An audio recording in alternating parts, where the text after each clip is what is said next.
sound.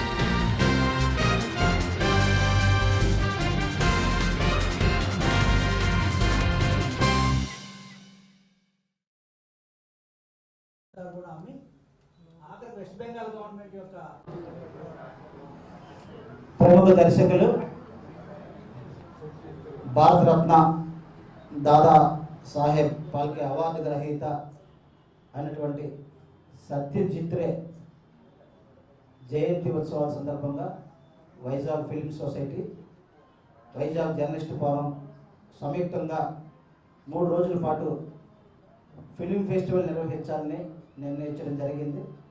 పెద్దలు Vizag film society గౌరవ ప్రధాన కార్యదర్శి నారా ప్రకాష్ రావు గారు, సార్ ఇది మంచి కార్యక్రమం, మన అందరం కలిసి చేద్దాం అనగానే ఆ ప్రపోజల్ మాకు బాగా నచ్చింది.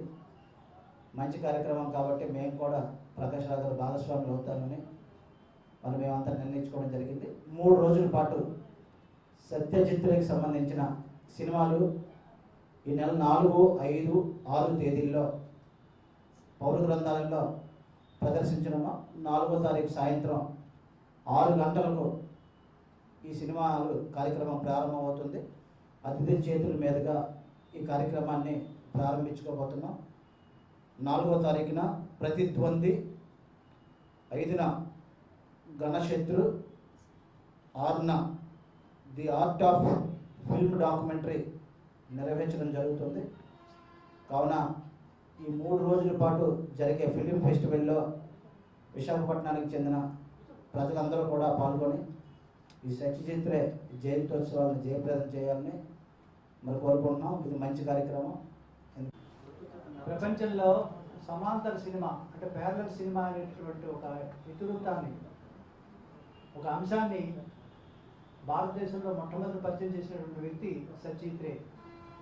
ఆయన బెంగాల్లో పుట్టి బెంగాల్ దర్శకుడుగా పేరు తెచ్చుకున్న ప్రపంచవ్యాప్తంగా అతని యొక్క పేరుని చలనచిత్ర సీమ అంటే సత్యజిత్ రే వెంటనే మనకు గుర్తొచ్చినటువంటి వ్యక్తి సత్యజిత్ రే గారు.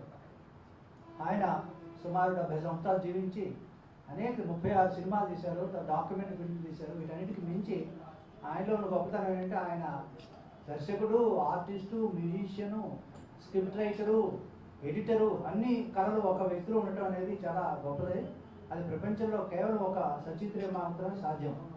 అందువల్ల ఆయన జీవించిన కాలంలో ఆయన తీసిన సినిమాలన్నీ కూడా బెంగాల్లో ఉన్నప్పటికీ వాటన్నింటినీ కూడా తర్జుమా చేసి సబ్ టైటిల్స్తో ప్రపంచవ్యాప్తంగా ఆయన సినిమాలన్నీ ఆర్కైవ్ కింద అంటే సినిమాల గురించి